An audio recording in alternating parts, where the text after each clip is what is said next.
Assalamualaikum warahmatullahi wabarakatuh. Kami dari kelompok 2 akan memaparkan materi produk kami, yaitu Pakselet, yang beranggotakan Haura Hermawanti, Faris Gimnastiar Rahman, Fernanda Dwi Nugraha, Lidiawati Eka Saputri, Yani Permatasari, saya sendiri, serta Adnan Putra Ramadan. Baik, langsung saja ke materi yang pertama. Perkenalkan, nama saya Haura. Di sini produk kami memiliki big goal dan big vision, yaitu scan QR ribet, Pakselet solusinya. Selanjutnya saya akan membahas tentang problem dan solution. Problem di sini adalah masalah-masalah yang dihadapi oleh customer kami di kehidupan sehari-harinya.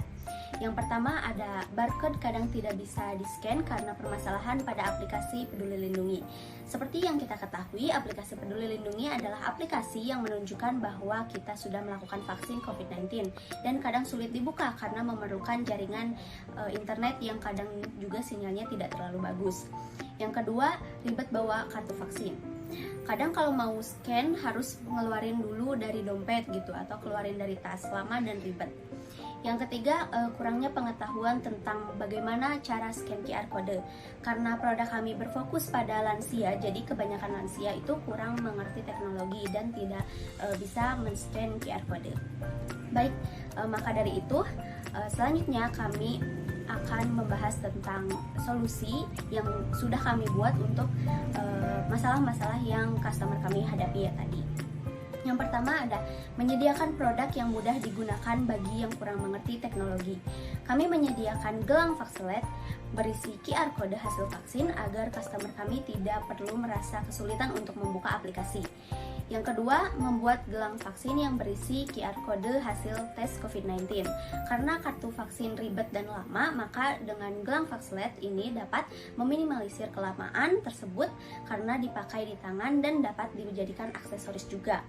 Yang ketiga, memudahkan bagi masyarakat hanya dengan men-scan barcode pada jam. Jadi customer kami hanya perlu memberi barcode tersebut yang ada di gelang Pakselet dan memberikannya kepada petugas. Baik, sekian dari saya. Materi selanjutnya akan dijelaskan oleh rekan saya. Baik, terima kasih. Materi yang selanjutnya yaitu size the market. Size the market atau market size merupakan salah satu hal yang sangat penting dalam sebuah perusahaan. Size the market dari produk kami yang pertama ada TAM, terdapat 16 juta jiwa masyarakat lansia di usia 60 tahun ke atas di seluruh Indonesia. Yang kedua ada SAM, terdapat 166.539 masyarakat lansia yang ada di Kota Bandung. Yang ketiga ada SOM, kami menargetkan 5% dari SAM, yaitu 8.326,95 masyarakat lansia yang dapat kami layani. Materi yang selanjutnya yaitu competitors. Competitors merupakan pesaing dari produk kami. Pesaing dari produk kami itu ada dua. Yang pertama ada aplikasi Peduli Lindungi. Aplikasi Peduli Lindungi ini merupakan aplikasi yang diawasi oleh pemerintah. Yang kedua ada kartu vaksin. Kartu vaksin ini dibuat oleh sebagian orang yang ingin mempermudah kegiatannya ketika memasuki fasilitas publik. Sekian pemaparan materi dari saya, dilanjutkan oleh pemateri yang selanjutnya. Oke, di sini saya akan menjelaskan tentang competitive advantage atau kelebihan produk yang tidak orang lain punya dari produk yang kita buat. Yang pertama tentunya praktis dibawa kemana-mana karena berbentuk gelang. Yang kedua glow in the dark. Yang ketiga vision bisa sesuai dengan customer. Yang keempat bracelet itu adalah bahan dari Jepang Korea yang anti nyamuk itu intinya. Yang kedua saya akan menjelaskan tentang bisnis model yang kita pakai. Bisnis model yang kita pakai yang pertama tentunya manufaktur ya, karena kita mengcreate suatu produk dengan dari bahan mentah menjadi bahan jadi. Yang kedua kita menggunakan brick and click dan marketplace.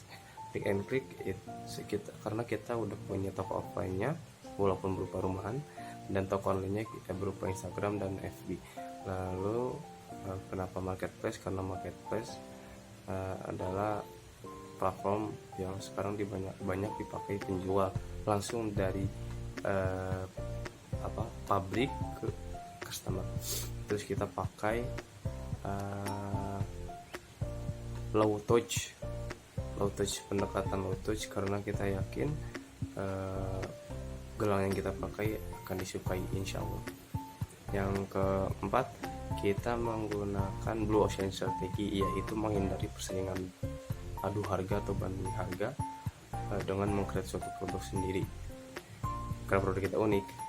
Yang kelima, untuk pemasaran kita pakai B2B dan B2C.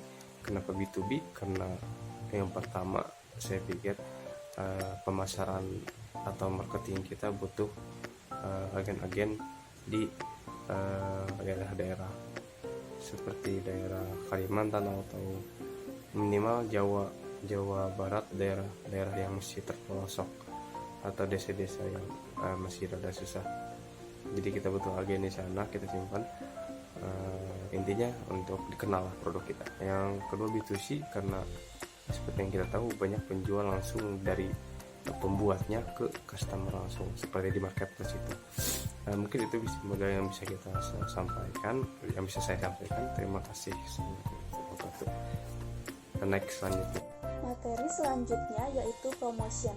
Promotion merupakan upaya untuk memberitahukan atau menawarkan produk atau jasa dengan tujuan menarik calon konsumen untuk membelinya. Tujuan kami melakukan promosi yaitu untuk: pertama, menyebarkan informasi produk kepada target pasar; kedua, untuk mendapatkan kenaikan penjualan; ketiga, membedakan serta mengunggulkan produk dibanding produk pesaing; keempat, membentuk citra produk di mata konsumen sesuai yang diinginkan. Kemudian, cara promosi yang dilakukan untuk produk kami yaitu dengan cara: pertama, Instagram Ads. Instagram Ads adalah sebuah platform iklan di media sosial. Jadi, kami menggunakan fitur Instagram Ads untuk membuat feed atau story sebagai cara promosi. Kedua, Facebook Story. Facebook Story ini cara kerjanya sama seperti Instagram Ads tapi berbentuk story. Yang ketiga, endorsement. Endorsement adalah bentuk iklan atau promosi yang menggunakan tokoh atau selebriti terkenal yang memiliki pengakuan, kepercayaan, rasa hormat dari banyak orang. Jadi, kami memanfaatkan hal itu untuk mendapatkan pengakuan dan kepercayaan dari produk kami untuk fansnya atau masyarakat. Dan cara promosi yang terakhir adalah memasang billboard on the street. Baik, terima kasih. Di sini saya akan memaparkan financial snapshot dari produk Paslet. Pada tahun 2022, produk Paslet akan bekerja sama dengan toko-toko jam serta menguji coba produk pertama yang akan dirilis. Modal per jam dari produk Paslet ini yaitu 20.000 per jam. Pada tahun 2023, kami akan mengadakan webinar yang membahas tentang edukasi pentingnya vaksinasi, serta mencari investor dan menargetkan penjualan hingga 100.000 pelanggan. Pada tahun 2024, kami akan bekerja sama dengan lebih banyak distributor dan akan mempunyai toko sendiri. Kami menargetkan penjualan hingga 1 juta pelanggan pada tahun tersebut. Yang terakhir, pada tahun 2025, kami akan mengembangkan sekaligus mengenalkan produk kami ke luar negeri dan target penjualan di tahun ini bisa mencapai 20 juta pelanggan. Sekian pemaparan financial snapshot dari produk Paslet. Saya kembalikan ke moderator. Terima kasih. Saya akan menjelaskan mengenai company profile. PT Facilet Karya Indonesia merupakan perusahaan pertama yang berdiri di Bandung, Jawa Barat pada tahun 2021. Perusahaan ini bergerak dalam bidang manufaktur yang mengolah bahan mentah menjadi sebuah produk. Sesuai dengan namanya, kegiatan usaha perusahaan adalah melakukan inovasi pada bahan baku berupa gelang yang nantinya akan diproduksi menjadi sebuah gelang vaksin yang di dalamnya terdapat QR Code hasil tes COVID-19. Saya kembalikan kepada moderator. Baik, itu dia teman-teman pemaparan materi dari kelompok kami, kelompok 2. Semoga bermanfaat dan mohon maaf atas segala kekurangan. Wassalamualaikum warahmatullahi wabarakatuh.